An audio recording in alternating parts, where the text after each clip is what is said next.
Muy buenos días, les doy la bienvenida a La Voz de la Inversión, un espacio virtual de protección para conocer de primera mano la visión de los expertos sobre las condiciones del mercado en Colombia y en el mundo, los retos y oportunidades para unas finanzas sostenibles, así como el desempeño de los portafolios, de manera que tengan la información necesaria para la toma de decisiones en la gestión de sus patrimonios.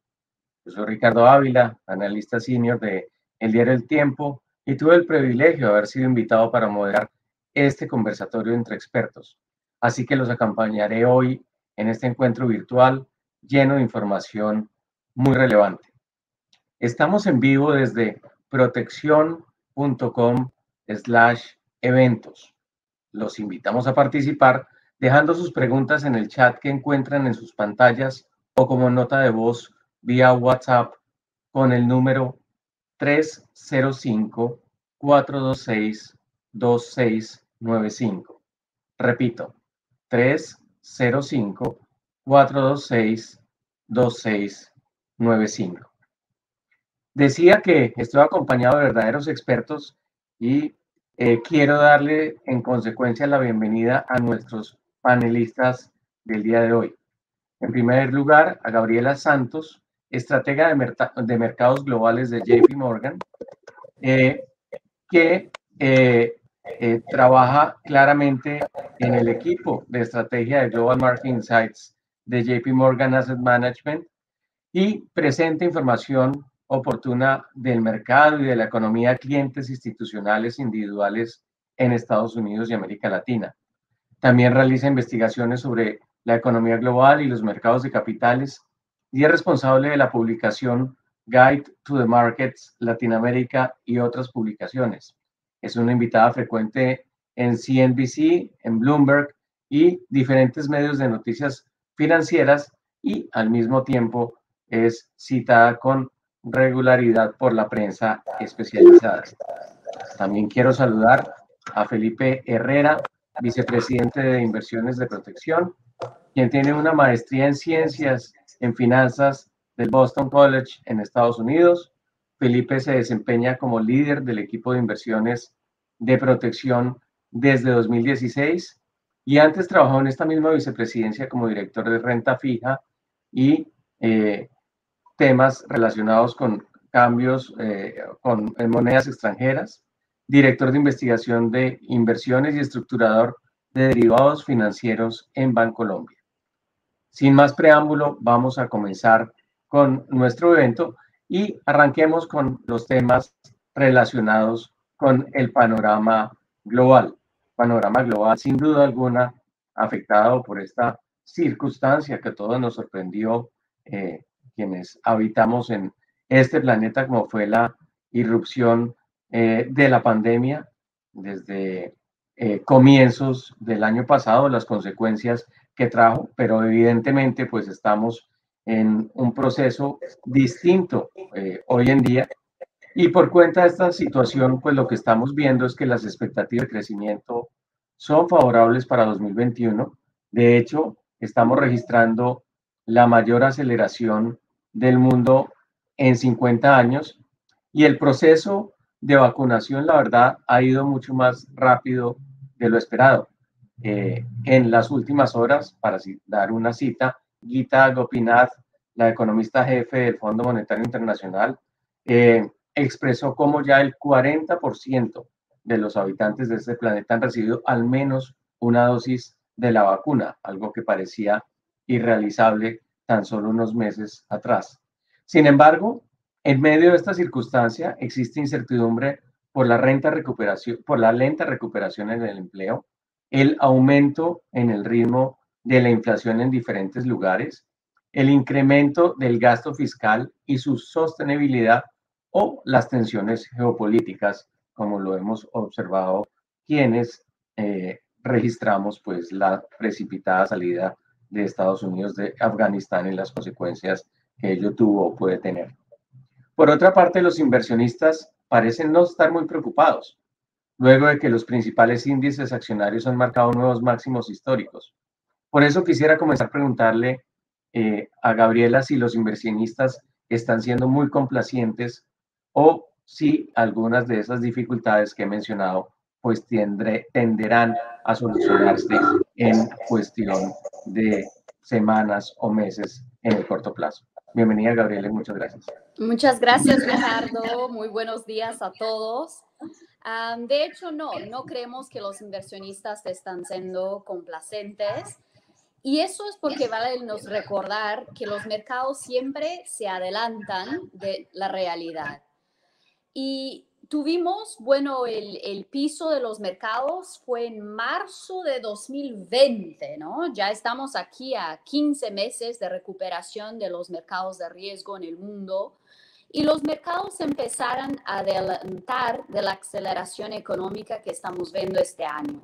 ¿Por qué? Bueno, primero porque vieron que íbamos a tener muchísimo apoyo de la política fiscal y monetaria en los periodos más difíciles de la pandemia, cuando tuvimos las restricciones de actividad más severas.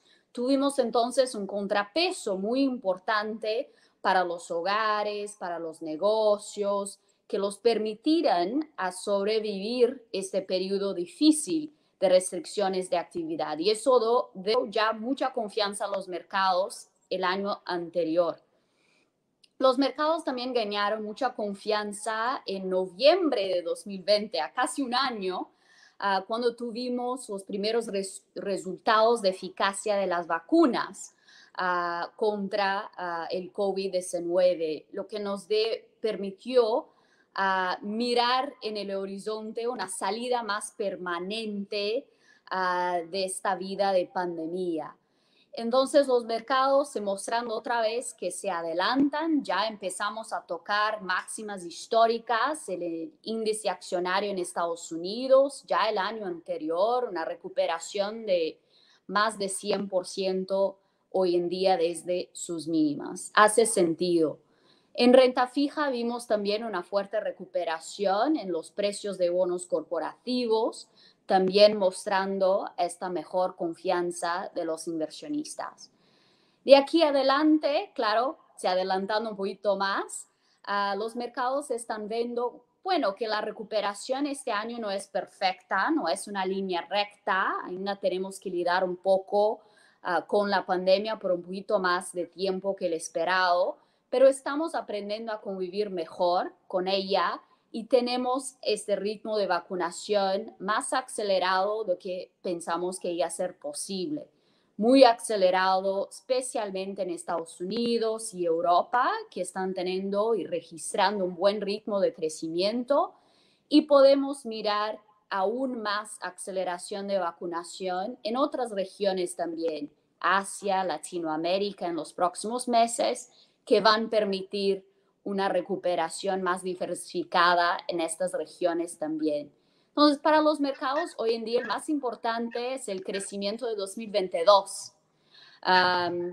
Y ahí esperamos un otro año de fuerte recuperación, con todas las regiones participando, con una salida más permanente de la pandemia. Y esperamos un ritmo de crecimiento el año que viene de 4.5%, lo que es casi 2 puntos porcentuales arriba de un crecimiento normal para la economía global. Entonces, una aceleración, un fuerte ritmo de crecimiento, lo que justifica esta continuación de subida de los mercados de riesgo. Gabriela, en medio de esa perspectiva, pues que es claramente optimista, hay señales que generan obviamente inquietudes. Una de ellas es el hecho de que el Banco de la Reserva Federal en Estados Unidos pues ha comenzado o ha señalado su intención de reducir gradualmente la abundante liquidez que fue inyectada por cuenta de la emergencia de la pandemia, y al mismo tiempo también, aunque en esto siempre hay especulaciones sobre el cuándo, ha hablado de iniciar el incremento en las tasas de interés que presionarían claramente hacia arriba las tasas de interés internacionales. ¿Qué también está preparado el mundo para una situación como la que describo? ¿Y qué países están mejor preparados para reaccionar a esa realidad distinta a la actual en el mundo emergente. Interesante recordar qué ha hecho la Fed, ¿no? En 2020 mencionamos que los mercados tomaron mucha confianza de sus medidas y la Fed, de hecho, ha dado muchísimo apoyo emergencial muy rápido cuando tuvimos el principio de la pandemia y la recesión. La Fed cortó las tasas de interés a 0% muy rápido y también reinició medidas emergenciales, por ejemplo, de compra de bonos, bonos del gobierno de Estados Unidos y bonos atrelados a hipotecas. Lanzó también programas emergenciales de crédito para negocios pequeños y también de compra de bonos corporativos de high yield y investment grade. Entonces la Fed ha hecho muchísimo. Y fue un periodo de emergencia, ¿no? Estados Unidos sufrió su peor recesión en la primera mitad de 2020 desde los años 30. Pero eso era la situación hace más de un año. Hoy en día ya es una situación mucho mejor. Y ni es necesario tener pronósticos muy positivos del futuro, es solo mirar a dónde estamos ahorita. La economía de Estados Unidos ya está creciendo a más de un año, regresó a su nivel de prepandemia, entonces tuvo una recuperación en términos de tamaño de su economía. Tuvimos también importantes mejoras en la tasa de desempleo, que cayó desde más de 10% en abril de 2020 para hoy en día un nivel de 5.2%. No está perfecto, más trabajo a hacer, pero una gran mejora. Y en términos de inflación, hemos tenido un aumento en la inflación en Estados Unidos, parte por factores más temporarios de fuerte demanda y problemas en oferta, pero parte es más permanente, más relacionado a esta mejora en la economía. Entonces, es un contexto mucho más normal, un contexto a donde medidas emergenciales del Banco Central no son necesarias y no son necesarias a un poco de tiempo. Entonces, el mercado ve como natural el inicio de una normalización de su política. Y lo que nos está comunicando la Reserva Federal es que la va a iniciar, pero la va a hacer de una manera bien gradual y solo si los datos económicos siguen confirmando este mensaje positiva de recuperación. El primer paso de normalización va a ser reducir sus compras de bonos emergenciales. Creemos que van a anunciar su plan en noviembre o diciembre de este año. Es un primer paso importante, pero el mercado ya está preparado para eso. Y solo después van a empezar a hablar de aumentar las tasas de interés de corto plazo. Entonces, el primer aumento por venir solo en fines de 2022 y en un proceso bien gradual. Entonces, por la perspectiva de la economía o de activos de riesgo como acciones o bonos corporativos, sigue siendo un contexto bien benigno y favorable. Por la perspectiva ahí de bonos más seguros, como el bonos de tesoro de Estados Unidos, ahí sí esta normalización es un reto, implica un aumento en las tasas en toda la curva y cuando eso pasa tenemos caída en los precios de bonos. Entonces, un contexto ahí más difícil para partes de renta fija, más segura, pero que sí es favorable para activos de riesgo. Por la perspectiva de emergentes, se sigue esta normalización bien comunicada, gradual, por buenas razones. No tiene que ser un gran problema, ¿no? Porque no es un reto para la recuperación económica en emergentes, sino tiene que ser un estrés para sus mercados.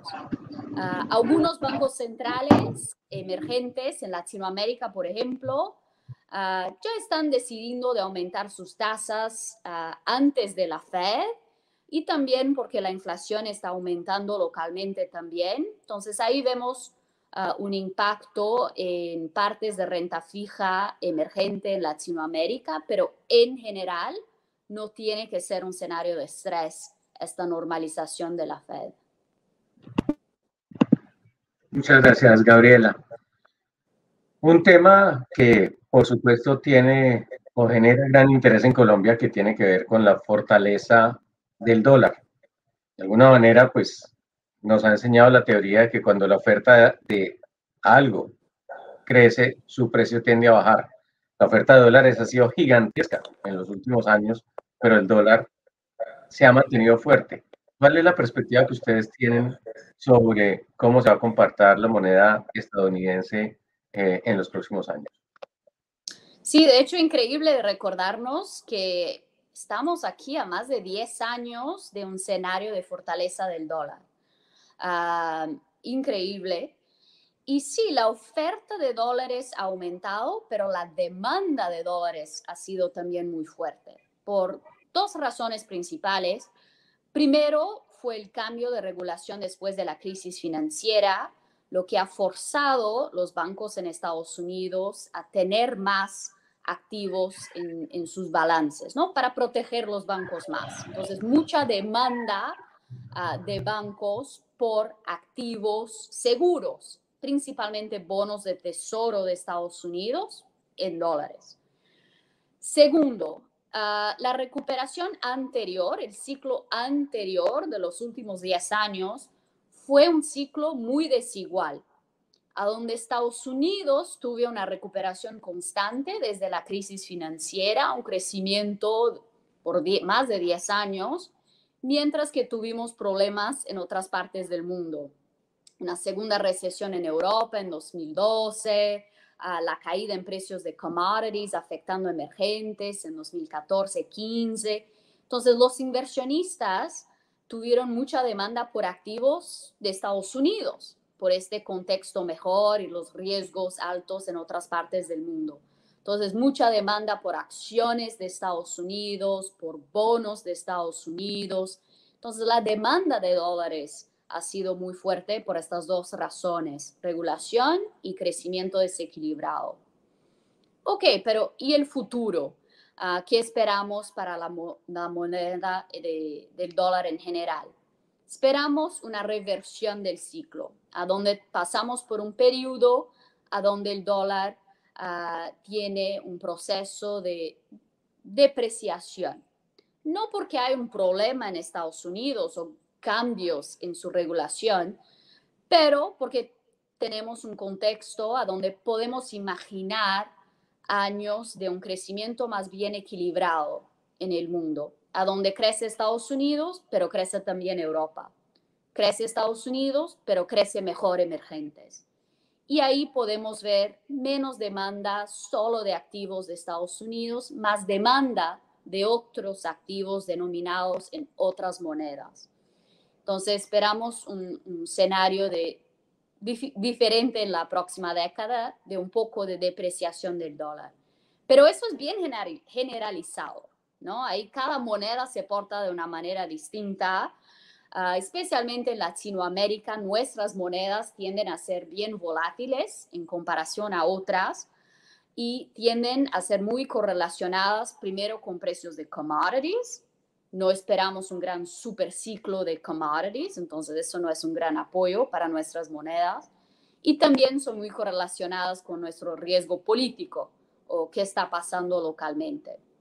Entonces, en nuestra opinión, sigue valiendo la pena tener un poco de diversificación de moneda, tener un poco de exposición al dólar por diversificación de nuestro riesgo local de moneda. Gabriela, hablemos brevemente de dos regiones del mundo que también le interesan a los inversionistas. Primero, Europa y la zona euro en particular. Obviamente fue en su momento muy golpeada por la pandemia. Se ha visto afectada en su cadena de suministros por los cuellos de botella que han aparecido sobre todo con Asia como proveedor de insumos, pero también de importaciones y bienes terminados. pero que está marchando en general bastante bien. Siempre se pregunta uno, ¿estará esta situación cambiando la dependencia tradicional que ha tenido Europa con Asia? ¿Qué tan sostenible es la recuperación de la zona euro? ¿Qué visión tienen ustedes? Es interesante. Hemos tenido, bueno, una recuperación de esta pandemia que ha variado regionalmente. Primero fue China, después Estados Unidos. Hoy en día, la región que más está creciendo, que es el motor del mundo, es Europa. ¿Por qué? Bueno, porque Europa ha logrado en convivir un poco mejor con el virus, ha tenido un ritmo de vacunación muy buena. Hoy en día, 75% de la población está vacunada con al menos una dosis en Alemania, Francia, Italia. Entonces, la vida ha regresado más y más al normal. Ha sido también, claro, muy importante el apoyo de política monetaria y fiscal en Europa en el año anterior. Y eso es algo que va a seguir ayudando a Europa en los próximos años. Tuvimos un cambio muy importante, particularmente el apoyo fiscal de Europa, porque la pandemia fue como que la excusa perfecta para los países de la Unión Europea trabajar mejores juntos. Y finalmente, casi tenemos una unión fiscal en Europa, no solo monetaria, pero fiscal. ¿Qué estoy hablando? De un plan de recuperación que finalmente se ponieron de acuerdo todos los miembros de la Unión Europea, a donde países ricos como Alemania, Austria, están contribuyendo más para un presupuesto y que el dinero va a llegar en mayor proporción para los países más endeudados como Italia, Grecia, España. Es más como una unión fiscal. Y eso es que lo faltaba en Europa. Si recordamos de la crisis fiscal en Europa, era todos peleando sobre plata y austeridad. Entonces, eso es un cambio muy importante en Europa. Ayuda en el contexto de pandemia, pero va a seguir pagando dividendos en el futuro. Y parte del dinero de este nuevo plan está empezando a ser distribuido solo ahora y su destino son proyectos muy importantes para el crecimiento más mediano largo plazo de Europa, como infraestructura verde, infraestructura digital, reformas económicas. Entonces, tenemos un contexto muy diferente en Europa hoy en día que tuvimos en los últimos 10 años, ¿no? De todo en la vida hay siempre el lado positivo y en esta crisis este fue el lado positivo para Europa. Términos de su dependencia en Asia, Asia va a seguir siendo muy importante para Europa como destino de exportaciones. Es un parcero comercial muy importante de los grandes países manufactureros de Europa. Y ahí principalmente su relación con China es muy importante. Europa exporta mucho bienes, no solo industriales para Asia y China, pero también bienes de consumo, ¿no? Bienes de lujo, por ejemplo, para China y Asia. Entonces, hay una relación muy próxima entre los dos, más que Asia y Estados Unidos, por ejemplo. Y un punto que quería hacer en términos de inversión es que cuando pensamos en invertir en acciones o bonos corporativos en Europa, no solo es importante tener una perspectiva sobre la economía local en Europa, que se está quedando más favorable, pero también tener una perspectiva de esta relación externa que tiene Europa con Asia. Y 45% de las ganancias de Europa son fuera de Europa, ¿no? Vienen de China y Asia. Entonces, el resto del mundo es importante para las compañías listadas en Europa. Y si juntamos las dos perspectivas juntas, nos dan más confianza en activos de Europa para los próximos años. principalmente acciones en Europa, que también tienen precios más interesantes en comparación a otros mercados que ya están un poco más caros, como Estados Unidos. Gabriela, se nos acabó el tiempo de este segmento, pero no puedo dejar pasar el tema de China. Un poco una fuerte política de contención de la pandemia y de intentar la supresión, pero al mismo tiempo una política fiscal muy estricta en el primer semestre. ¿Cómo estás viendo el tema? Y adicionalmente, si le incluyes pues temas nuevos como este escándalo de Evergrande y la duda sobre si esto puede afectar a la que es, dependiendo de la medición, la primera o la segunda economía más grande del mundo. Sí, bueno, China fue claro a dónde todo empezó en términos de la pandemia, pero fue la primera economía a salir de recesión y fue la única economía a tener una recuperación económica en formato de V, muy rápida. China ya había regresado a sus niveles de prepandemia ya en el segundo trimestre de 2020. Y esta estrategia de nada de tolerancia para COVID la funcionó muy bien el año anterior. La permitió regresar a la vida normal más rápido que otros países. Por eso en China ya está más adelantada en pensar en normalizar la vida, normalizar también la política monetaria y fiscal. Y China ya había empezado a hacer eso este año. Menos crecimiento de crédito, por ejemplo. Y eso, junto con la continuación de la pandemia, está afectando aquí cíclicamente el crecimiento en China y estamos viendo un tercer trimestre de un crecimiento más desacelerado en China. Creemos que ellos van a ajustar entonces un poquito su política, especialmente fiscal, para permitir un poquito de aceleración, un crecimiento más estable en el cuarto trimestre y adelante. Pero en China el más importante, y invertir en China, el más importante no es pensar dónde estamos en este ciclo, este mes, el próximo mes. China es a dónde va el próximo 5 años. Y es así que piensan los chinos. En sus planes de 5 años tienen un mapa muy claro de dónde quieren ir y sus decisiones son tomadas con este horizonte de tiempo en mente. ¿A dónde quiere ir China en los próximos 5 años?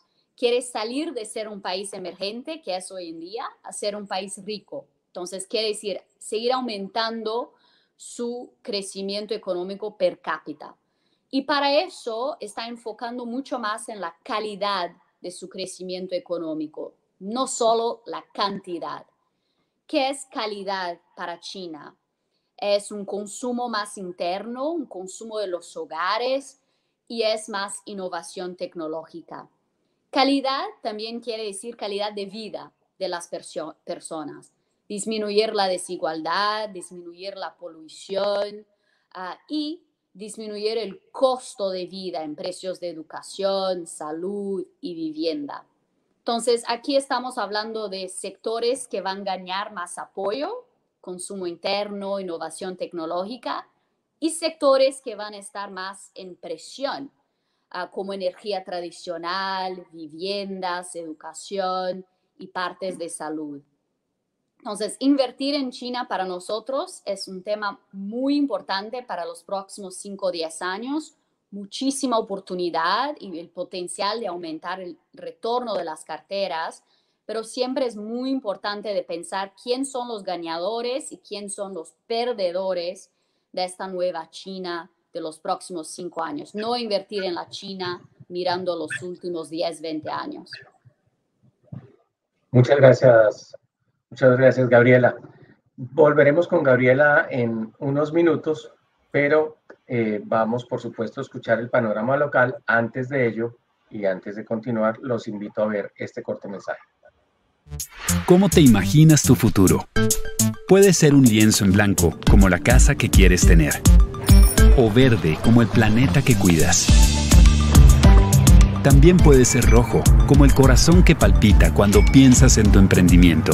O imagínalo dorado, como el patrimonio que les quieres dejar a tus hijos. El futuro que tú quieres depende de ti, y con Protección, los futuros que imaginas son posibles. Protección, tu futuro desde hoy. Muchas gracias por continuar conectados con nosotros. Los invitamos a participar dejando sus preguntas en el chat que encuentran en sus pantallas o como nota de voz vía WhatsApp en el número 305-426-2695. Repito, 305-426-2695.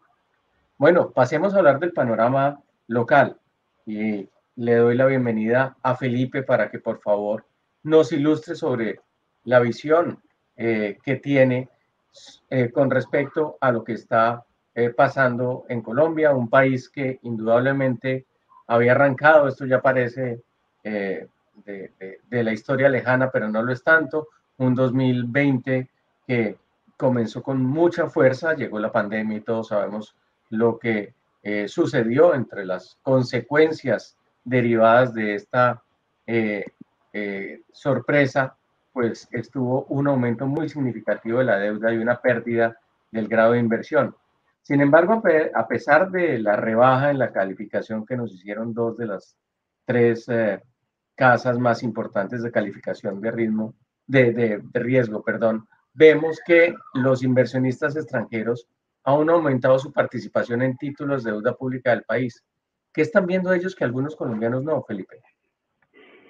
Bueno, Ricardo, muchas gracias. Y primero mencionar que todo lo que nos acaba de contar Gabriela está directamente relacionado también con el desempeño de los activos en Colombia y que realmente Colombia no está alejada o desconectada de todo este contexto global que nos acaba de explicar Gabriela, del crecimiento de Estados Unidos, del crecimiento de Europa, de esa expectativa de los próximos 5 años para China, de la evolución de los commodities. Entonces, con frecuencia, preguntas como las que hacías hace un momento, Ricardo, de qué esperar del dólar, siempre tendremos que poner en la respuesta un componente internacional y un componente local. A la pregunta, Ricardo, de qué esperar en Colombia y qué es lo que ha venido ocurriendo, pues les propongo que miremos unos breves slides que nos ayuden como a visualizar un poco el impacto de lo que ocurrió en el contexto local y un poco qué puede estar explicando ese fenómeno que mencionaste, Ricardo, de los inversionistas extranjeros siguen comprando fuertemente la deuda pública colombiana local. Al día de hoy, las mejores cifras indican que tenemos ingresos por 14 billones de pesos de los inversionistas internacionales en el mercado local. Pero en el otro lado de la moneda, Ricardo, lo que tenemos es una salida de inversionistas internacionales del mercado accionario. Entonces parece que tenemos una dicotomía entre esos dos mercados. En el uno, en renta fija, ingresos por 14 billones y en el de renta variable, unas salidas de internacionales cercanas a 2 billones. Miremos un poco qué puede estar ocurriendo con eso. Voy inicialmente a pedirle a Daniel que proyecte aquí este slide y miren lo siguiente, Ricardo. Nosotros tuvimos un impacto en el segundo trimestre del año 2020 muy significativo y fue un impacto del 15.7%. Las cifras cuando se ven de forma aislada pues es difícil entender su magnitud, pero cuando se ponen en un contexto relativo realmente es más fácil identificar el impacto que esto iba a traer. Entonces nosotros fuimos uno de los países más afectados con una caída significativa del crecimiento en el segundo trimestre del 2020, en el momento más difícil, del 15.7%. Eso creo que no había ocurrido en la historia de Colombia. Y justo en ese momento se debatía qué es lo que tenemos que hacer y cómo equilibramos esta ecuación entre salud y economía. Curiosamente, este equipo del Our World in Data publica una investigación reciente muy interesante, en donde pareciera contradecir lo que escuchábamos de varios líderes locales, en donde se suponía que en la medida en que se cerrara la economía, se iba a tener un mejor impacto, por lo menos en el número de fallecidos por el efecto pandemia. Y ocurrió exactamente lo contrario. Muy curioso. Y precisamente los países que más impactaron su economía tuvieron en el año 2020 un impacto superior por el tema de fallecimientos producto de la pandemia. Ahora, ¿qué estamos esperando y qué comenzamos a visualizar? La economía durante todo el año 2020, ya viéndolo en 12 meses, tuvo un impacto de 6.8%. Hoy vemos una recuperación muy importante. El primer semestre, como lo mencionaste, Ricardo, tuvo como 2 periodos. Un primer periodo de un primer trimestre muy favorable, con mucho optimismo. Luego tuvimos un fenómeno social relevante de protestas que nuevamente nos llevó un periodo de desconfianza, de apatía inversionista, pero luego tuvimos nuevamente unos meses de recuperación. Y lo que estamos viendo para lo que resta del año 2021 es muy favorable en el crecimiento y esperaríamos que la economía termine creciendo en el año 2021 entre 7 y 8%. Ustedes, los analistas, tienen mucho más claro efectivamente dónde terminarán las cifras, pero eso es un crecimiento muy bueno. El primer semestre terminamos creciendo al 8.8% y vimos como industria y comercio terminaron con crecimientos de doble dígito y superiores al 15%. Todas esas cifras siembran un optimismo muy importante para la recuperación de la economía, pero más importante aún, para que podamos entrar en un círculo virtuoso, que es un elemento muy significativo que aquí tenemos que contemplar, y es que efectivamente la recuperación se irrigue a todos los sectores y que el desempleo también tenga una recuperación favorable. En el momento más crítico de desempleo vimos una tasa cercana al 21.3%. Eso es un desempleo muy crítico. Hoy tenemos unas cifras mejores, pero aún de doble dígito, cercanas al 14%, y lo que vemos cuando se analizan estas cifras en más detalle es que efectivamente hay un sector de la población que aún no ha logrado recuperar su capacidad adquisitiva y que efectivamente genera esta tensión de nuevos eventos sociales. Simplemente para mencionar un par de cifras que son muy controversiales con frecuencia, y es que el desempleo en mujeres en este momento es del 18.8% y el desempleo en los jóvenes es del 23%. Claramente eso tiene que estar en todas estas expectativas de cómo vamos a solucionar la dicotomía entre una recuperación de la economía y una estabilidad y una irrigación de los beneficios de esta economía para todos los sectores sociales. Ricardo, entonces volviendo al tema muy puntual de tu pregunta, ¿por qué los inversionistas han estado comprando la deuda pública colombiana? Y mencionaste la siguiente pregunta, ¿qué es lo que no estamos viendo? Yo creo que hay que contemplar lo siguiente. Primero, la deuda externa de Colombia ha venido creciendo significativamente, pero eso ya está incorporado en los precios. Es decir, hoy la deuda externa de Colombia está cercana al 51%, 51.7% se espera que termine en el 2021, pero realmente los inversionistas, eso ya estaba incorporado en el precio de los activos. Hoy lo que los inversionistas están mirando ya es una expectativa de futuro y miremos eso como luz en el futuro. Y si efectivamente las tesis que se están ofreciendo hoy desde el gobierno central en términos de deuda externa, en términos de gasto y en términos de crecimiento son creíbles y efectivamente ofrecen la confianza que se requiere.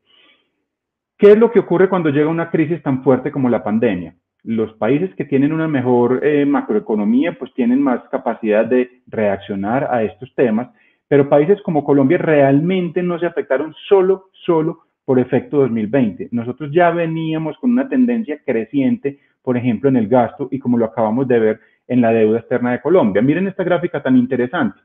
Un gasto del gobierno nacional central como porcentaje del Producto Interno Bruto que oscilaba alrededor del 18-19%, pero nos golpea una variable completamente exógena, no controlable como la pandemia, y se nos dispara el gasto al 23%. ¿Qué dice el inversionista extranjero? Ok, eso fue lo que ocurrió, pero ¿qué viene ahora? ¿Es creíble? ¿Es capaz el gobierno de pasar una reforma tributaria como vimos que ayer quedó firmada? ¿Es posible estabilizar las finanzas del gobierno nacional central? Y efectivamente lo que comenzamos a ver es una trayectoria de reducción de ese gasto del gobierno nacional central desde un máximo que debería estar cercano al 25% hasta cifras cercanas al 20%. Muy retador cuando lo ponemos en un contexto de cómo va a evolucionar todo el tema de vacunación, todo el tema de elecciones que tenemos próximamente y todo el tema de, lo mencionábamos ahorita con Gabriela, todo el tema de desempeño económico que vamos a tener también de países como Estados Unidos, Europa y China, que vienen siendo nuestros principales socios comerciales. Entonces, puntualmente, Ricardo, lo que los inversionistas internacionales están viendo no es la historia, no es el pasado, claramente lo incorporan en sus análisis, pero le están dando peso a dos grandes elementos. Primer elemento, ¿cuál es el costo de oportunidad para ellos? Y pensemos que hoy la tasa de interés de un bono de los Estados Unidos a 10 años está cerca del 1.3%. Creo que ese número hay que repetirlo porque es importante digerirlo. 1.3% en 10 años. Es una cifra que realmente un inversionista internacional no encuentra una buena rentabilidad. Cuando usted viene a Colombia y encuentra que a pesar de haber perdido el grado de inversión, hay una senda de recuperación del gasto, de la deuda externa, que parece razonable, creíble y que se identifica en institucionalidad, los inversionistas dicen, ok, la prima por riesgo que ofrece hoy los PES en particular es lo suficientemente favorable y por eso hemos visto el ingreso de 14 billones de pesos de inversionistas internacionales al mercado local en lo corrido de 2021. Muchísimas gracias. Mencionaste cómo este proceso de recuperación de la economía colombiana que ha llevado a elevar los pronósticos de crecimiento entre el 7 y el 8%, incluso hay quienes le apuestan a una cifra más elevada que nos permitiría recuperar la brecha causada por la pandemia, es decir, que volveríamos a tener el Producto Interno que teníamos en 2019 y eso es un año antes del promedio latinoamericano, pues de alguna manera implica que Colombia está experimentando una reactivación más rápida que muchos de sus vecinos. Sin embargo, las acciones colombianas o que se transan en la Bolsa de Valores de Colombia no reflejan este mejor dinamismo. ¿Cuál es la causa? Mencionemos al menos dos elementos y serían los siguientes. Indudablemente la recuperación que estamos viendo es bien importante. Mencionaba ahorita que en el primer semestre del año vimos la industria creciendo al 18% y el comercio creciendo al 15%. Entonces, indudablemente eso genera un efecto de ingreso y de crecimiento en el ingreso muy importante para las compañías en Colombia. El segundo elemento que indudablemente están incorporando los inversionistas internacionales del mercado accionario, que es tu pregunta, son las expectativas futuras. Y es efectivamente que el mercado colombiano y en particular que las acciones listadas tengan un contexto de mayor certidumbre, es decir, que la institucionalidad se conserve, que efectivamente las reglas de la economía sean efectivamente de una orientación de crecimiento, de estabilidad, de confianza inversionista y posiblemente lo que hemos identificado es una incertidumbre que aún no se disipa. Hay varios elementos que podríamos mencionar. Primero, indudablemente, es el contexto político. Se percibe una tensión política importante desde los inversionistas internacionales que posiblemente lo que dicen es miremos primero cómo evoluciona esto, cómo Colombia soluciona su contexto de tensión política y luego podremos tener una mejor participación en el mercado accionario. De nuevo, lo que hemos visto, contrario a lo que mencionamos de renta fija, es salidas de mercado internacional en lo corrido del año cercanos a 2 billones de pesos en la renta variable colombiana. Eso es un impacto muy importante para el crecimiento precisamente de este activo. Y el siguiente elemento es que hay varias incertidumbres que posiblemente también están un poco como desconectadas de la macro, de los fundamentales. El dólar en Colombia, ahorita le preguntabas a Gabriela por el dólar a nivel global, y precisamente lo que hemos visto es que el dólar en Colombia tiene un fenómeno similar al de las acciones en Colombia, y es que parece haber una desconexión entre esta macroeconomía, esto que acabamos de contar de expectativas de crecimiento, y el valor del dólar. Hoy tenemos un petróleo cercano al a 70 dólares el barril. Eso indudablemente es muy favorable para un país como el nuestro, que sus exportaciones son una tercera parte todavía orientadas al petróleo. Pero lo que vemos es que a pesar de la recuperación de la economía, hay una prima por riesgo inmersa en el precio del dólar que no parece cerrarse. Y entonces, ¿qué es lo que está ocurriendo ahí? Indudablemente es el componente asociado a confianza inversionista, estabilidad política y reglas de juego.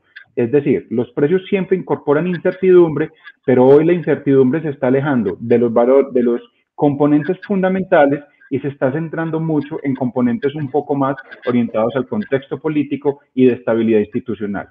Ahora, Ricardo, no es nada menor lo que hemos visto en la región. Y es decir, si el fenómeno fuera solo Colombia, posiblemente estas primas de riesgo del mercado accionario y del dólar en Colombia serían menores. Pero miremos la tensión que hemos visto en la estabilidad política en Chile. en la estabilidad política en Perú y por qué no mencionarlo en Brasil. También economías que tienen una buena capacidad, inclusive países como Perú y Chile, grado de inversión, pero aún así sus activos altamente depreciados. ¿Por qué? Por el efecto que menciono de institucionalidad y de coherencia entre las reglas de juego de la economía y las expectativas políticas. Muchas gracias. Ya volveremos sobre ese tema que es absolutamente clave, pero no puedo desaprovechar la oportunidad de hacerle una pregunta a Gabriela relacionada con este asunto de lo que ve uno en América Latina. Y un tema puntual, pero que no lo es tanto, que finalmente es el reflejo de la aproximación a los desafíos en materia económica, como es el hecho de que ante las mayores presiones inflacionarias, varios países de la región han comenzado a subir sus tasas de interés. Colombia no lo ha hecho todavía. ¿Qué tan buena es esta estrategia en defensa a lo que se ve en el mercado internacional y a una eventual alza en las tasas de interés por parte del Banco de la Reserva Federal? ¿Cuál es tu opinión, Gabriel? Sí, bueno, para algunos países hace sentido se adelantar de la alza de tasas de la Reserva Federal por, bueno, dos razones. Primero, para mantener un diferencial de tasas interesante y atractivo para inversionistas extranjeros seguir comprando los bonos locales y así no tener una depreciación de la moneda local. Y el segundo punto es la aceleración de inflación, ¿no? Que está aconteciendo en muchos países emergentes y en nuestra región. Y los bancos centrales, claro, no tienen tanto lujo como los otros bancos centrales desarrollados de mirar más adelante de esta presión inflacionaria temporaria, porque tienen menos credibilidad en controlar la inflación. Entonces, dos razones que sí están llevando a alza de tasas un poco más precipitada en algunos países emergentes y en casi toda nuestra región, en particular de Latinoamérica. En nuestra perspectiva como un inversionista extranjero, y aquí relevante para los comentarios de Felipe, es que este movimiento de alza de tasas nos lleva sí a interesar por los bonos locales de Latinoamérica, pero no tanto por las acciones, exactamente porque puede ser un cierto reto para la recuperación económica, adicionalmente a los retos más estructurales del crecimiento bajo de la región. Gabriela, sé que te tienes que ir pronto porque tienes un compromiso, pero no puedo despedirte sin antes hacerte una última pregunta. Y es que en medio de la pandemia, claramente y a la fuerza, tuvimos todos que recorrer una curva de aprendizaje acelerada.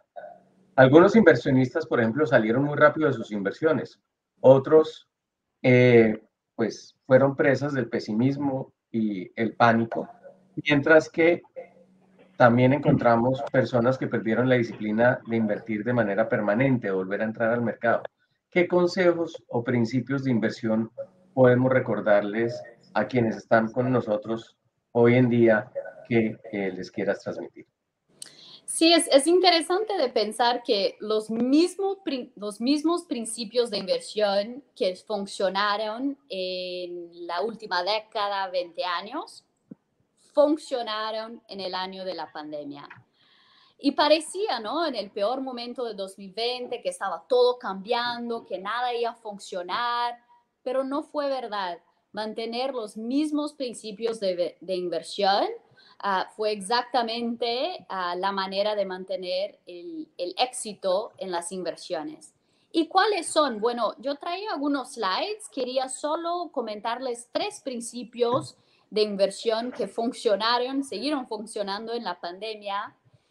Y si ponemos los slides, vale la pena recordar uno que estamos hablando aquí en la última hora, que está en la página 3 de la presentación, la próxima, exacto, que muestra cómo los mercados se adelantan siempre de la realidad. Es un mensaje que estamos hablando aquí constante.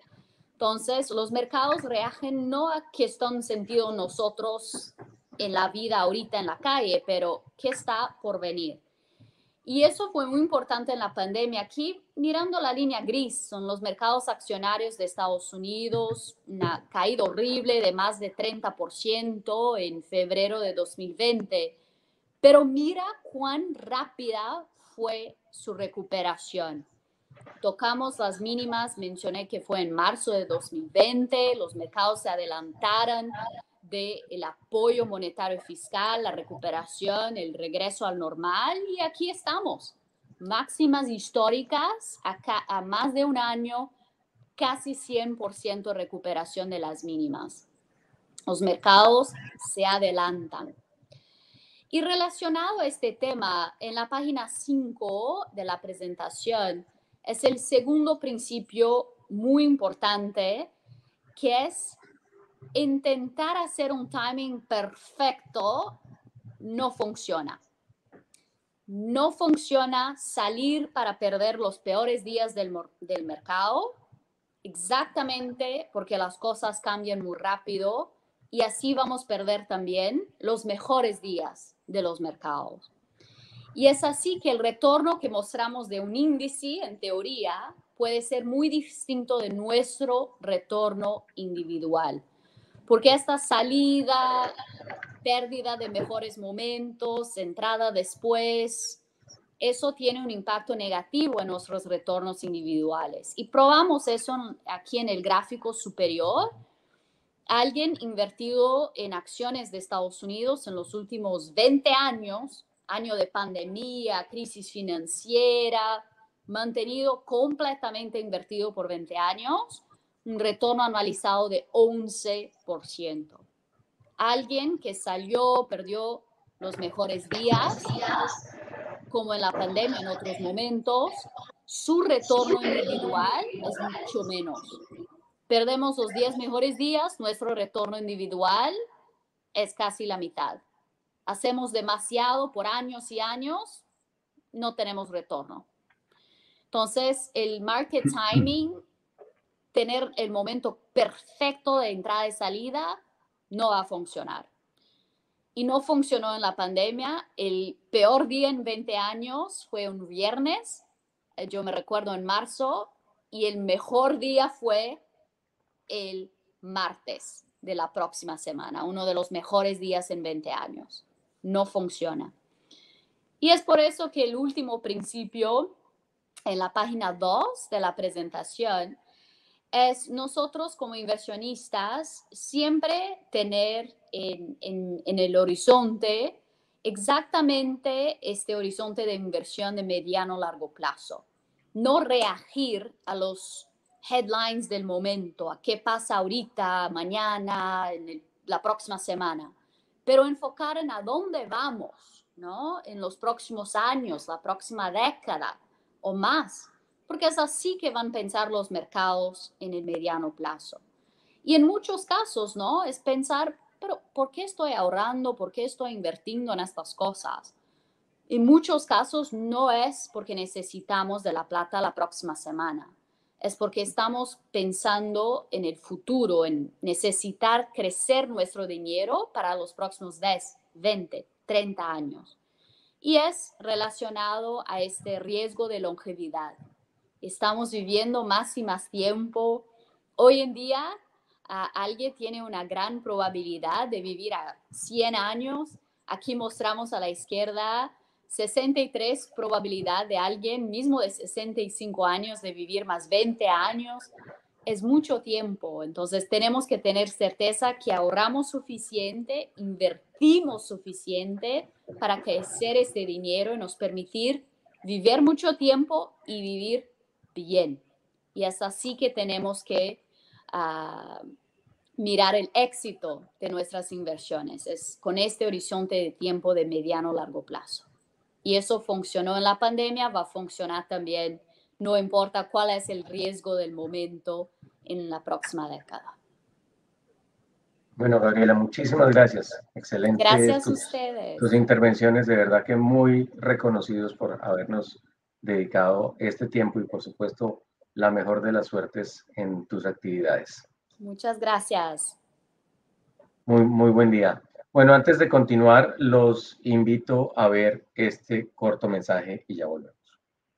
Sabemos que cumplir tus metas personales y familiares te hace vibrar, y en Protección trabajamos para que puedas cumplirlas con asesoría experta y soluciones personalizadas.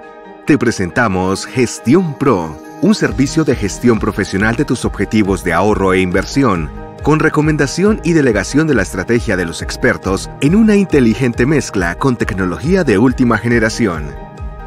Partimos de tus objetivos: inversión, gestión patrimonial, vivienda, dejar un legado o tu futuro pensional. Entendiendo tu objetivo, el plazo en el que quieres cumplirlo, tu perfil de inversionista y alineados con las oportunidades del mercado, diseñamos tu plan financiero y gestionamos de manera permanente y automática tu estrategia de inversión para que alcances tus metas en el plazo deseado. Todo esto basados en nuestra filosofía de inversión, un proceso de toma de decisiones que utiliza un detallado análisis económico y fundamental y un estricto proceso de optimización y construcción de portafolios de inversión. ¿Cómo funciona? El proceso de Gestión Pro es muy sencillo y ágil.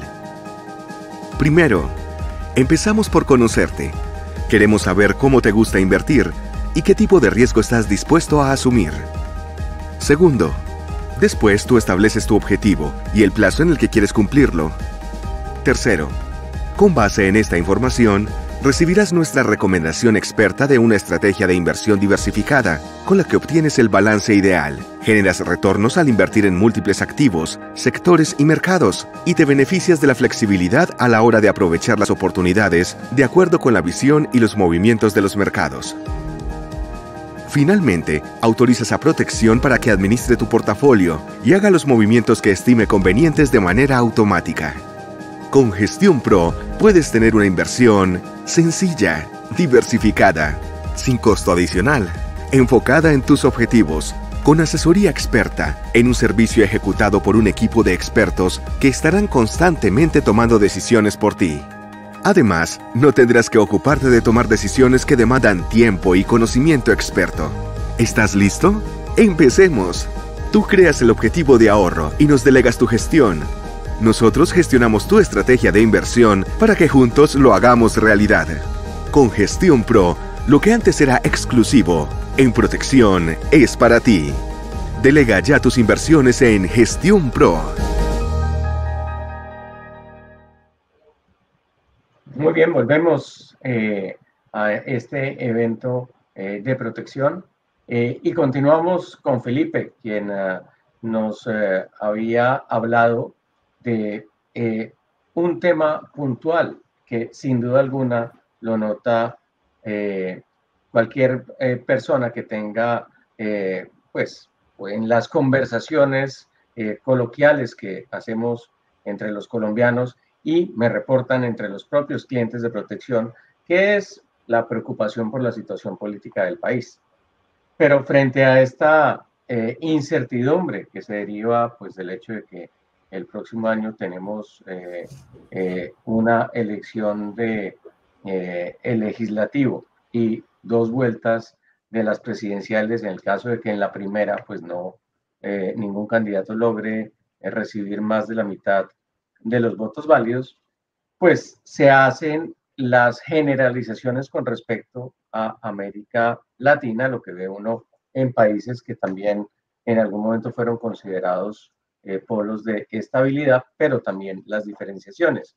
Por ejemplo, en el caso de Perú y Chile, a diferencia de ellos, en nuestro caso no se llegó a plantear el retiro de las pensiones para estimular a la economía, más allá de que algunas iniciativas de ese estilo se presentaron en el Congreso sin mucha fuerza, si se me permite esa expresión.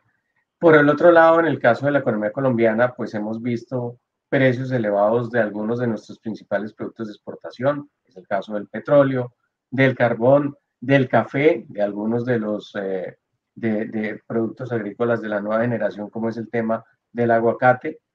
Vemos un proceso de mejoría continua de nuestra infraestructura, un tema político en el cual hay que reconocer pues, que no tenemos ya la reelección y claramente una fortaleza institucional que se compara favorablemente con la de otros países de la región, como es el hecho de un Banco de la República independiente y una Corte Constitucional que también pues toma decisiones en derecho.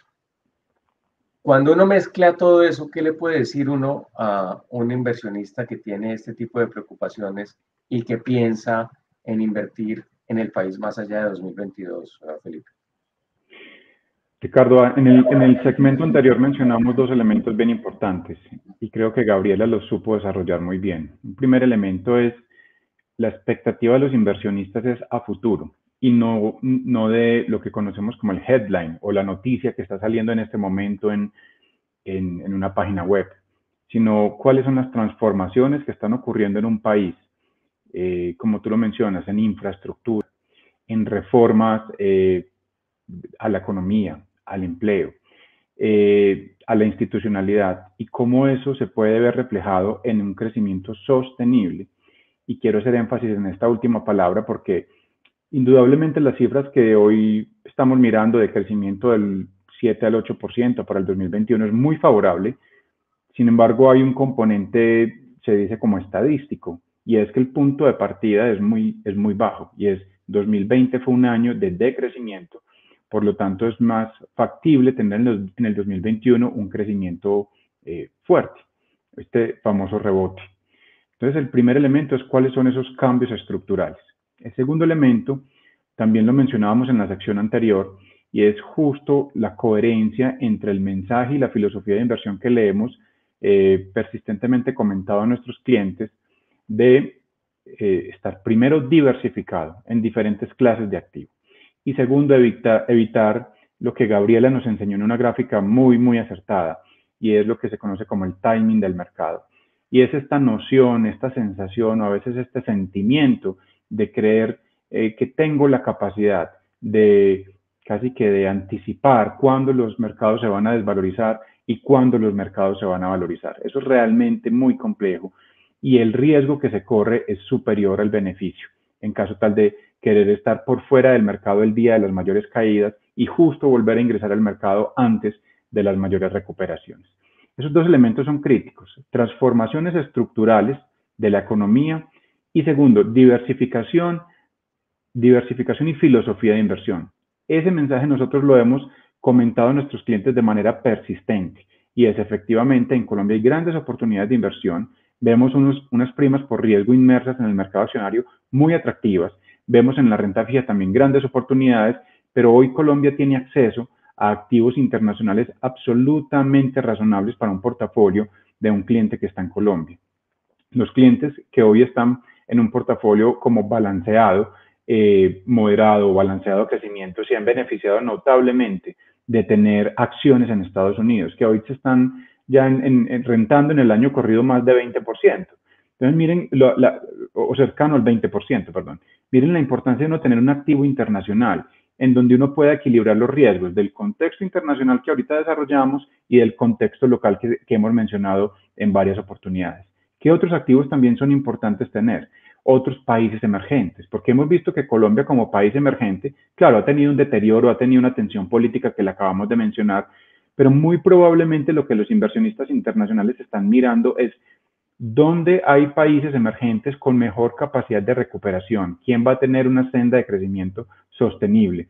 Esa diversificación es absolutamente requerida.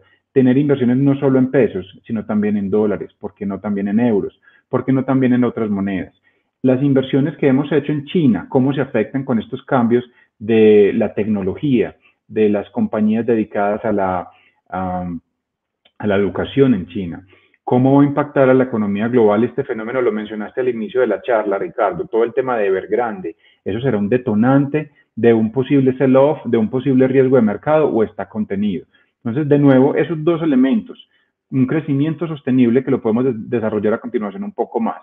Diversificación y permanencia en el mercado son críticos para que un inversionista en Colombia pueda tener no solo un beneficio por los retornos que están hoy inmersos en los activos locales, sino por los retornos y la descorrelación que existe con ciertos activos internacionales. Y claro, para poder hacer apreciar el capital, preferiblemente tener un componente de acciones internacionales también bien importante.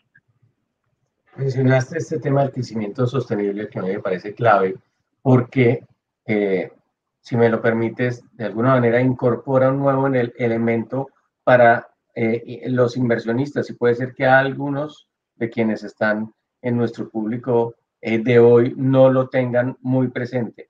Quisiera que por favor elaboraras sobre ese tema. Sí, es tal vez el punto, en mi opinión, más crítico, Ricardo, porque hoy, de nuevo, tenemos una recuperación de 2021, ya hemos elaborado el porqué, hay un contexto favorable. Los inversionistas lo que se están preguntando es, ¿en qué país hay unas propuestas de crecimiento no solo para el 2021, sino también para los siguientes 5 años, para los siguientes 10 años? ¿Y dónde podemos evidenciar una transformación que permita que el crecimiento efectivamente se materialice y que sea coherente con las tendencias globales? Hay tendencias que nosotros como inversionistas en Colombia no podemos desconocer. Cambio climático, ya no se puede desconocer. Hay un fenómeno de cambio climático significativo. Digitalización e incremento de las funciones y de la tecnología en los negocios es significativo y no se puede desconocer. Entonces, posiblemente los retos que vamos a tener a futuro en los próximos años no van a ser los retos que hemos discutido aquí usualmente. Claro, la tensión política se va a solucionar. Esperemos que de la manera más favorable posible.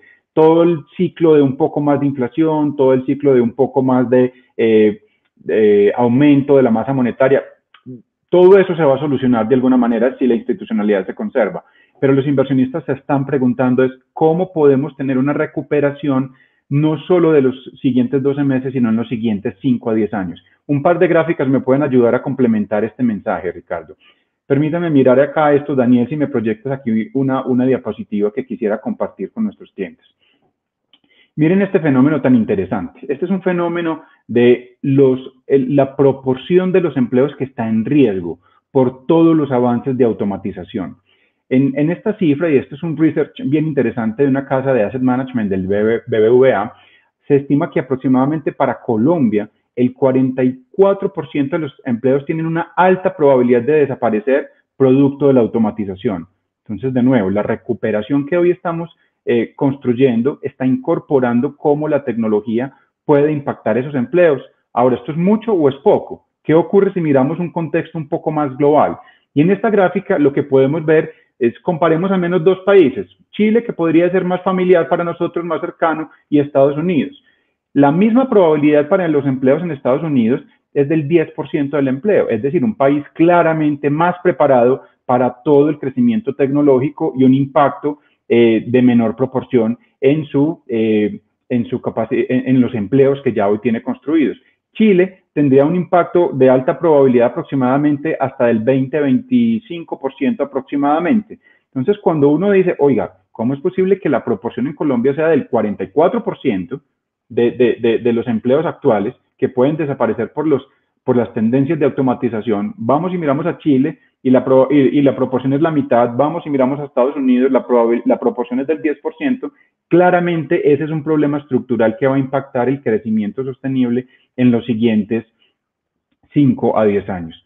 Mencionamos en un par de oportunidades este tema, Ricardo. Claro, es muy favorable para las finanzas en Colombia tener un petróleo cercano a $70. Eso es absolutamente favorable para las finanzas de este minuto. Pero ¿cómo se están transformando las finanzas internacionales en los siguientes 5 a 10 años? ¿Será el petróleo precisamente el elemento, el commodity que va a seguir explicando el desempeño de estos países emergentes? Porque la tendencia global es a una reducción del uso de los commodities y en particular del petróleo en diferentes industrias y en el tema de vehículos también. Hoy el 32.2% de nuestras exportaciones están directamente asociadas al crudo. ¿Cómo vamos a transformar eso en los años que vienen? Claramente ese es un reto que necesitamos abordar para poder ser competitivos en lo que resta de los siguientes 5 a 10 años. Y permítanme abordar aquí un tema no menor para efectivamente verificar si nuestra recuperación será solo por 12 meses o efectivamente será sostenible. Cambio climático. Lo mencionaste, Ricardo, en tu última columna, muy interesante, y efectivamente el Banco Mundial lanzó tan solo hace una semana, no más de 2 semanas, un reporte que alerta sobre el impacto del cambio climático a nivel global y en particular en América Latina. Y efectivamente se espera un desplazamiento de 216 millones de personas de aquí al 2050 solo por el efecto de cambio climático. La pregunta es, ¿eso cómo va a impactar a Colombia? ¿Qué tan preparados están las zonas costeras para esa migración? Las ciudades, los sistemas de transporte. Efectivamente, ¿cómo vamos a abordar para poder tener un crecimiento sostenible esa migración que vamos a tener producto del cambio climático? Se dice que de aquí al 2050 el desplazamiento solo por efecto de cambio climático en América Latina sería hasta de 17 millones de personas. Indudablemente eso lo tenemos que incorporar en la estructura de la economía productiva de Colombia para poder efectivamente tener un desempeño sostenible en los años que vienen. Y este último reporte absolutamente interesante, y es efectivamente tenemos el evento de COP26 ahorita en noviembre del 2021, en donde el Grupo Intergubernamental de Expertos sobre Cambio Climático lanza una alerta de posiblemente estamos en la última oportunidad para desacelerar el calentamiento global. Y lo que se describe en este reporte es contundente, y efectivamente es que si el calentamiento global no lo acotamos en 1.5 grados por encima, a partir de este momento ya los efectos pueden ser irreversibles. Podemos tener un deterioro de la biodiversidad que hoy tenemos en Colombia, de las fuentes hídricas. Y efectivamente lo que tenemos hoy que ver es cómo se transforma la economía colombiana para enfrentar todos los temas de cambio climático y de calentamiento global, porque los impactos van a ser notorios en la capacidad productiva en los próximos 5 a 10 años. Finalmente, ya lo que quisiera comentar es que esto indudablemente impacta la economía, pero desde la construcción de portafolios, desde la diversificación, también hace un componente crítico que hoy ya tenemos completamente materializado en muchos de nuestros portafolios. Y es este proceso que Protección inició liderando en Colombia la transformación de portafolios con características ESG, es decir, de sostenibilidad, de manera tal que las inversiones de nosotros, de nuestros clientes, indudablemente también aporten a una mejor reducción de la huella de carbono que genera todas las actividades industriales y productivas, y también que favorezcamos las industrias que estén más orientadas a mejorar los temas de sostenibilidad y no impactar el cambio climático que acabamos de describir. Muchas gracias, Felipe. Me llegan dos preguntas de nuestro público. La primera tiene que ver con el elevado déficit que tiene Colombia en su cuenta corriente de la balanza de pagos. Hace poco salieron las estadísticas con corte al primer semestre, son mucho peores en lo que atañe al tamaño de ese desequilibrio frente a las predicciones que se hacían hace apenas unos meses. Y obviamente la gran pregunta es cómo se puede comportar ese saldo en rojo en los próximos meses, si efectivamente hay aumento en las tasas de interés, dependiendo del comportamiento de la economía y las preocupaciones que pueden surgir debido a esa circunstancia. Si quieres, vamos con esa pregunta y ahorita te planteo la siguiente que me llegó de nuestro. Sí, muy buena pregunta y gracias por transmitírnosla. El déficit de cuenta corriente, digamos que no lo podríamos catalogar como bueno o malo per se. Hay que ponerlo en un contexto. Lo primero es cómo se está usando. Hoy lo que tenemos claramente es una diferencia material en la balanza comercial. Vimos durante el primer semestre del año las importaciones creciendo cerca del 18%, mientras que las exportaciones estuvieron creciendo en el primer semestre del año cerca del 1%. Claramente eso es un desequilibrio importante que tendremos que abordar, pero lo importante es hacer un doble clic y mirar las importaciones a dónde están orientadas. Y si efectivamente lo que está ocurriendo es que estamos trayendo una tecnología, una maquinaria, una tecnología que nos va a permitir crecer a tasas superiores en los años que vienen. Entonces, muy importante es, sí, claramente tenemos un déficit de cuenta corriente que posiblemente va a estar cercano al 5% en el 2021. Lo que la literatura dice es, no es favorable tener una persistencia en ese déficit de cuenta corriente. Y ya lo hemos tenido, casi que durante bastantes años en consecutivo. Lo importante es que efectivamente ese déficit se esté materializando en una importación de capacidades tecnológicas y productivas para el aparato económico en Colombia. Y segundo, tener muy claro que lo que nos genera es mayor vulnerabilidad. ¿A qué? A un incremento acelerado de tasas de interés en Estados Unidos, nos genera vulnerabilidad desde el tipo de cambio, es decir, indudablemente este déficit tiene que ser financiado, bien sea por la inversión de capital de inversionistas extranjeros, por inversión de portafolio extranjera, etcétera, por remesas, pero lo que nos genera es una vulnerabilidad. Entonces, muy importante es que tengamos una claridad de efectivamente manejar un déficit de cuenta corriente que sea para transmitir una mejor tecnología al aparato productivo y que preferiblemente en los años que vienen ese déficit no nos genere la condición de vulnerabilidad que probablemente hoy nos expone. Muchísimas gracias. El siguiente tema, el hecho de lo que está pasando en América Latina, un poco de una región cuyas percepciones se han deteriorado en los últimos meses. Cómo el hecho de pertenecer a este vecindario, que se ve bastante menos lustroso que hace un tiempo, nos puede afectar en materia de flujos de inversión extranjera. Ricardo, mencionábamos hace un momento que Colombia ya no está aislado del contexto global y claramente no está aislado del contexto de Latinoamérica.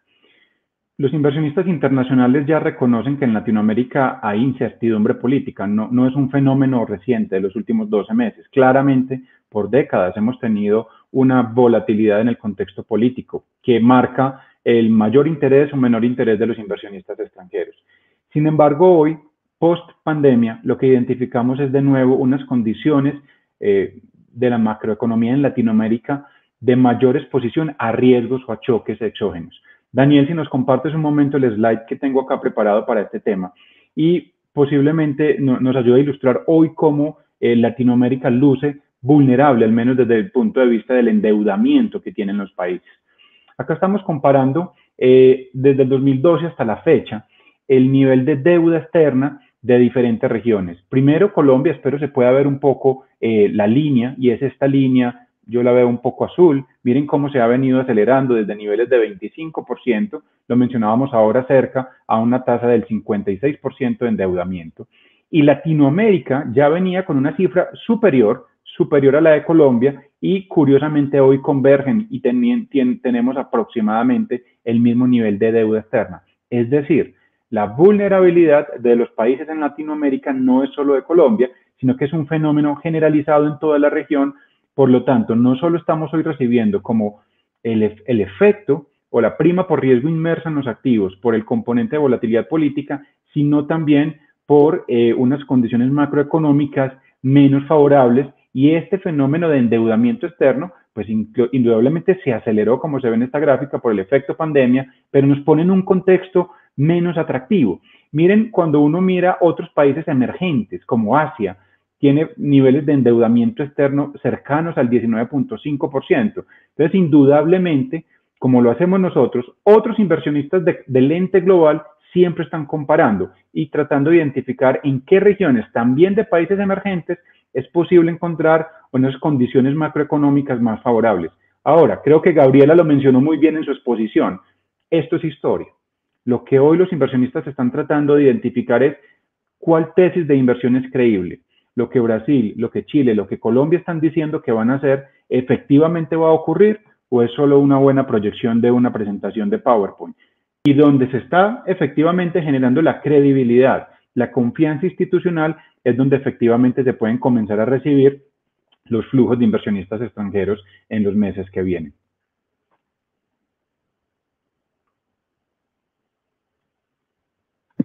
Muchísimas gracias, Felipe.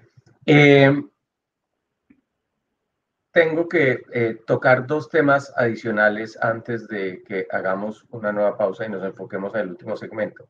El primero tiene que ver un poco con los temas de sostenibilidad de deuda. La deuda pública en general pues ha subido en el mundo entero por cuenta de la reacción que debieron tener múltiples gobiernos para enfrentar las consecuencias derivadas de la pandemia, en particular de los confinamientos obligatorios, pero sin duda hay una mayor urgencia en el caso de las economías emergentes de tratar de reducir ese nivel de endeudamiento. En el caso de Colombia, acabamos de ver la aprobación de una nueva reforma tributaria. Sabemos que no tiene ese título la nueva ley, se llama la Ley de Inversión Social, que busca pues generarle recursos adicionales al Estado colombiano para, entre otras, asumir parte de las nuevas obligaciones que surgieron debido al COVID-19. ¿Cuál es tu visión de ese tema y lo que viene al respecto? Dos elementos nuevamente con esta pregunta, Ricardo, y es el crecimiento de la deuda pública indudablemente se aceleró en la pandemia, pero no es un fenómeno del último año, y es un fenómeno que hemos visto evolucionar con una tendencia creciente en los últimos ya casi 8 a 10 años. Les comparto aquí una tendencia bien interesante en esta diapositiva. Miren, esta es la tendencia de la deuda pública del Gobierno Nacional Central como proporción del Producto Interno Bruto. Y si miramos la línea verde, que es la deuda, lo que se conoce como deuda neta, podemos identificar que desde el 2014 crece desde 36.7% a una cifra del 2021 que debería cerrar a cerca del 65%.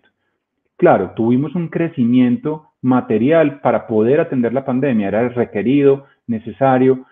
Se generó bastante controversia con las calificadoras de rating crediticio con respecto a la magnitud de este endeudamiento adicional para atender la pandemia. Perdimos el grado de inversión por 2 de ellas, pero no fue un fenómeno solo del 2020. Es un fenómeno que ha venido ocurriendo de manera gradual, como mínimo en los últimos 8 años.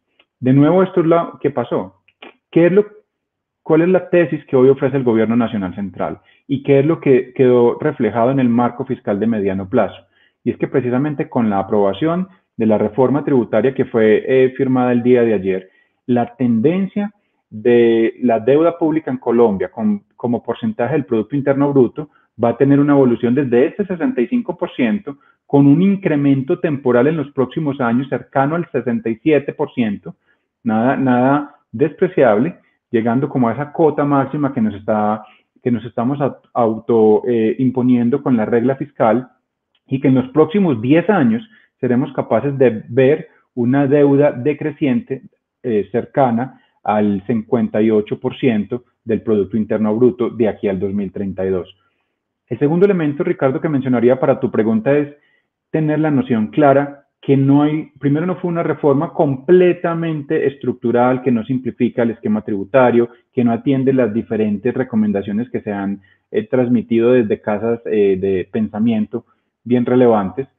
Y lo segundo es que esto es un sistema, es decir, todo lo que tiene que ver con el tema tributario tiene que ver también con las reformas estructurales que se pueden hacer al mercado de empleo, todo el tema de gasto y de cómo se manejan las reservas internacionales, a todo el tema, ¿por qué no también de una posible reforma pensional y todo lo que tiene que ver con la sostenibilidad de las finanzas vistas desde una visión más integral y más general? Entonces, nuevamente tuvimos posiblemente un hito favorable el día de ayer con esta aprobación o con la firma de la reforma tributaria.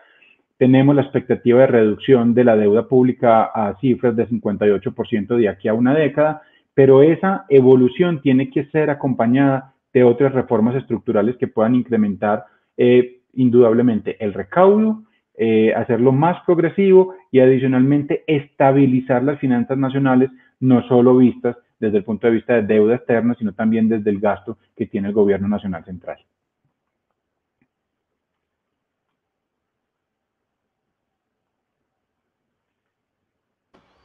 Ricardo, estás con el micrófono en mute, por favor, continúa. Perdón, disculpas, que no puedo terminar este segmento sin hacerte una pregunta pues que está en la mente de todos quienes nos siguen hoy, que es la tasa de cambio. ¿Cómo ves su evolución?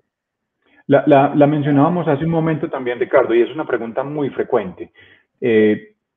Quienes tenemos la oportunidad de administrar recursos de terceros, usualmente tenemos como dos formas de analizar los activos. Una forma que tiene una orientación cuantitativa, análisis fundamental, tratamos de hacer ciertas métricas de valor relativo, valor absoluto, etcétera, pero también incorporamos un segundo frente de variables más cualitativas. De nuevo, con el nivel de petróleo que actualmente tenemos, con el nivel de crecimiento que actualmente tiene proyectado Colombia, nuestras métricas cuantitativas sugieren que deberíamos tener un peso más fuerte con respecto al dólar, por métricas de orientación cuantitativa.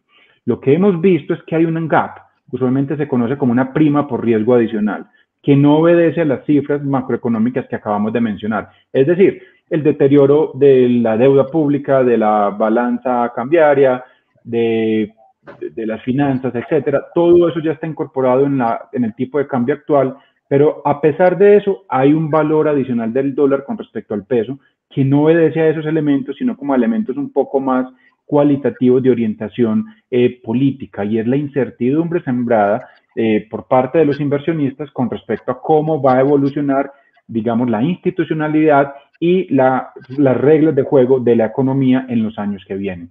Indudablemente, en el momento en que se siembre confianza acerca de esa institucionalidad y las reglas de crecimiento de la economía, podríamos ver más favorablemente un peso con respecto al dólar. Por ahora, lo que hemos visto y lo que tratamos ya de comprender es, mire, anticipar el momento en el que el peso se va a apreciar con respecto al dólar parece ser un reto muy difícil, muy complejo. Lo que podemos hacer es mejor diversificar, y lo hemos hecho y ha salido muy favorablemente para la rentabilidad de los portafolios. Y es efectivamente, a pesar de las buenas condiciones que vemos en el rebote de la economía colombiana, las participaciones del dólar que hemos tenido en nuestros portafolios han favorecido muy bien y equilibrado muy bien los riesgos de la economía colombiana, el desempeño de los activos locales, con los riesgos de la economía internacional y el desempeño de los activos internacionales.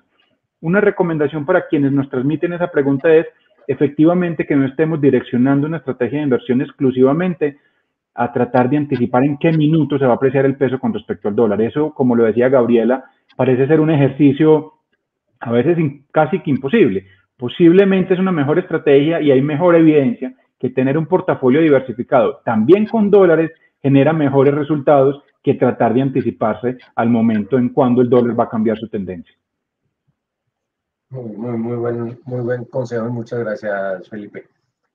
Vamos a pasar al siguiente y último segmento, pero antes de ello los invito a ver este corto mensaje.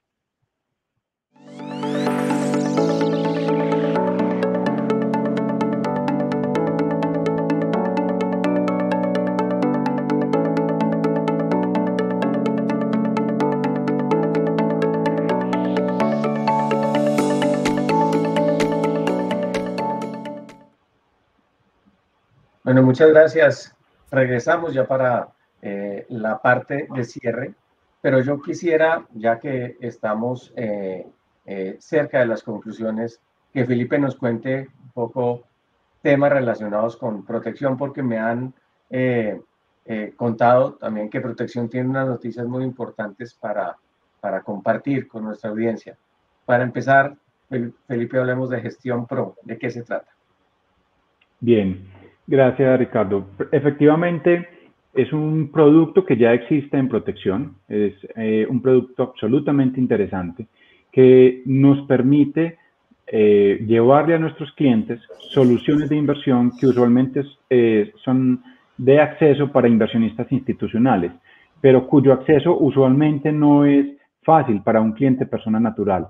Entonces, lo que hemos construido es una solución que le permite a los clientes invertir de manera profesional en un portafolio que efectivamente tiene diferentes soluciones. A ver, hay dos productos acá que queríamos mencionar, Ricardo, en este momento. Uno es Gestión Pro y otro es Proa. Permítanme primero hacer referencia a Gestión Pro. Gestión Pro es una solución que le permite a nuestros clientes delegar completamente el manejo de sus inversiones con una característica muy innovadora, y es lo que queremos claramente llevarle a nuestros clientes. Primero, cada cliente tiene su propia solución de inversión, y efectivamente Gestión Pro lo que nos permite es conocer al cliente, conocer su objetivo de ahorro, su objetivo de inversión, su horizonte de inversión, su capacidad de tolerar riesgos en diferentes circunstancias, y la metodología nos permite llevarle una construcción de portafolio que automáticamente se va rebalanceando en la medida que el equipo de inversiones va encontrando oportunidades con los diferentes hechos que hemos venido debatiendo en el transcurso de este evento. Entonces, es una oportunidad para delegar los portafolios de nuestros clientes y de esa manera poder optimizar la relación riesgo-retorno y que nuestro cliente pueda estar muy enfocado en sus actividades laborales cotidianas y que nosotros como expertos de inversiones podamos hacer esa gestión del portafolio que ellos nos están delegando. Esa es una solución bien interesante para cada uno de nuestros clientes y que va a tener una orientación digital absolutamente innovadora, porque le va a permitir a nuestros clientes vincularse y tener un seguimiento a través de una plataforma digital muy robusta de cómo va su portafolio, cómo va la posibilidad de lograr la meta que nos habíamos propuesto previamente. Aprovechando las oportunidades del mercado, entiendo que ahora tiene un segundo tramo de la solución de inversión en activos alternativos ProA. ¿De qué se trata y qué tienen que hacer quienes estén interesados en ella, Felipe? Gracias. Este es un segundo producto que también ya existe, Ricardo, y voy a diferenciar porque este se llama ProA y efectivamente es una inversión en donde nuestros clientes tienen acceso a activos, como decía hace un momento, que no son usualmente asequibles para las personas naturales, sino para los clientes institucionales y se conocen como activos de fondos de capital privado principalmente. Hemos identificado que hay un mercado privado muy interesante para la generación de rentabilidades de doble dígito, usualmente en dólares, pero ese mercado requiere de una inversión institucional y de montos muy relevantes. Entonces, lo que hicimos fue construir la tecnología para democratizar esas inversiones con nuestros clientes. ¿Qué clientes son? Aquellos que estén orientados a largo plazo, aquellos que tengan una capacidad de estar invertidos en un periodo prolongado de tiempo y que sean tolerantes al riesgo. Y por lo tanto, su expectativa sea de capitalización y de obtener unos rendimientos favorables. Este es el segundo tramo del portafolio ProA, absolutamente interesante, en donde ya vamos a tener en este segundo tramo un acceso a un nuevo gestor. En total serían ya 3 gestores al interior del portafolio y la solución nos da características como las siguientes. Primero, acceso a fondos de capital privado de manera directa a través de ProA. Segundo, ventanas de liquidez para nuestros clientes. Y tercero, la posibilidad de invertir en un monto que es completamente normal para una persona natural y que solamente a través de esta tecnología de ProA es posible llevarle a nuestros clientes. Muchísimas gracias, Felipe. Nos han llegado varias inquietudes relacionadas con el mismo tema a través del chat. Y es la solicitud sobre si nos podrías contar de manera concreta cuál es la razón por la cual cambió la metodología de valoración de los PEI o patrimonios de estrategias inmobiliarias que ha tenido incidencia en los portafolios de los clientes de protección. En tus palabras, por favor, si nos ayudas a entender lo que sucedió y que puede esperarse hacia adelante. Sí, muy bien. Entonces, ahí, en la pregunta anterior lo que hablamos fue de 2 productos que estamos llevando en este momento a nuestros clientes, Gestión Pro y ProA. Esta pregunta ya hace referencia a soluciones inmobiliarias que hoy tenemos en protección a través del Fondo de Pensión Voluntaria. Efectivamente, desde la pandemia encontramos un fenómeno en los activos inmobiliarios que nos ocupó y que tuvimos que gestionar para que el regulador de alguna manera también pudiera flexibilizar algunos elementos. Me hacen la pregunta particularmente sobre un instrumento que se conoce como PEI, un instrumento que tenemos hoy en nuestras soluciones inmobiliarias. Antes de la pandemia teníamos que esta solución tenía una valoración, es decir, el precio al que se cotiza en los portafolios, que es completamente regulatorio, un precio que se conoce como valor patrimonial, es decir, todas las valoraciones que hace el mismo gestor con un profesional que evalúa los bienes inmuebles y los proyectos que están en desarrollo para encontrar el valor patrimonial de estos activos. Y esa es la metodología que estábamos trabajando de manera regulatoria. Cuando llega la pandemia, lo que identificamos es que en el mercado los valores de unidad comienzan a tener un precio de transacción inferior al valor patrimonial y eso genera una brecha que simplemente refleja la incertidumbre de la recuperación económica que claramente hemos comentado. La Superintendencia Financiera, entonces, ordenó que se modificara la valoración de estos instrumentos, de manera tal que el precio de las últimas transacciones del valor de la unidad fuera el precio que se llevara a los portafolios de inversión y no se continuara llevando el valor patrimonial que era el que se llevaba previamente. Por eso lo que vimos fue un brinco en el valor de la unidad, y es pasar del valor patrimonial hacia el precio de valor de mercado. ¿Qué hemos identificado? Y es muy importante tener esto presente. Las inversiones inmobiliarias van muy bien, tienen muy buen desempeño, se están desarrollando los proyectos, y ya post pandemia lo que comenzamos a encontrar es una mejoría en las tasas de vacancia y de cartera muy favorables para los gestores inmobiliarios, y gradualmente, en la medida que la confianza siga llegando a la economía y a los activos de inversión en Colombia, lo que deberíamos ver es una mejoría en el valor al cual transan estas unidades en el mercado, tal que, como lo acabo de explicar, la valoración que va teniendo esta unidad en el portafolio también pueda tener una recuperación gradual. Entonces, en concreto, tuvimos un cambio regulatorio de valoración por valor patrimonial a valoración por precio de mercado o últimas transacciones, que generó esta brecha, y que esperaríamos que con la recuperación de la economía y la mejora en el empleo y en el sector inmobiliario, pues nuevamente tengamos estos vehículos inmobiliarios entregando las tasas de rentabilidad real que conocemos se puede lograr en unas condiciones más favorables. Felipe, muchísimas gracias. Bueno, llegamos al final de este evento. Ya nuestro tiempo, asignado, lo sobrepasamos un poquito, pero yo creo que estaba totalmente justificado por la importancia de los temas planteados y claramente por las preguntas que nos hicieron aquellos quienes se vincularon a este evento. Sea esta la oportunidad, por supuesto, para agradecerle a Gabriela Santos y a Felipe en particular por sus excelentes planteamientos. Yo creo que nos han dejado un panorama en el cual es absolutamente claro la expectativa de recuperación con una economía mundial que va mejor, con una economía regional que también va mejor, y eso se extiende claramente a Colombia, pero en la cual evidentemente hay tensiones, disparidades y diferencias que hacen claro que, a pesar de que se puedan hacer generalizaciones, siempre es bueno encontrar los factores específicos que hacen más favorable una perspectiva de inversión frente a otra. Claramente el mensaje de pensar en el largo plazo y, por supuesto, y esto es claramente de mi cosecha, acudir al consejo y a la experticia de los profesionales como Protección, quien fue nuestro anfitrión en el día de hoy, a quien le agradezco de manera muy sincera la oportunidad de haberlos podido acompañar en la mañana de hoy. Quiero simplemente, para terminar, recordarles que esta charla queda grabada en el canal de YouTube de Protección, así que podrán repetirla o invitar a quienes no pudieron conectarse hoy para que la vean en cualquier momento.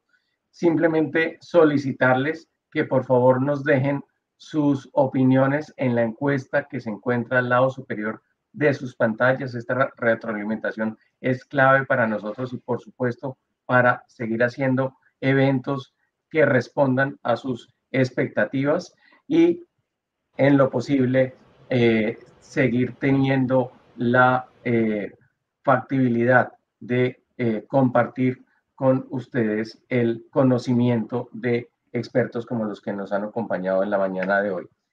Estamos seguros de que hoy se llevan la información que necesitan para realizar su planeación y tomar decisiones acertadas en el campo financiero, de inversiones, de ahorros, de mirar hacia ese largo plazo, que es absolutamente clave. Muchísimas gracias de verdad y hasta una próxima emisión.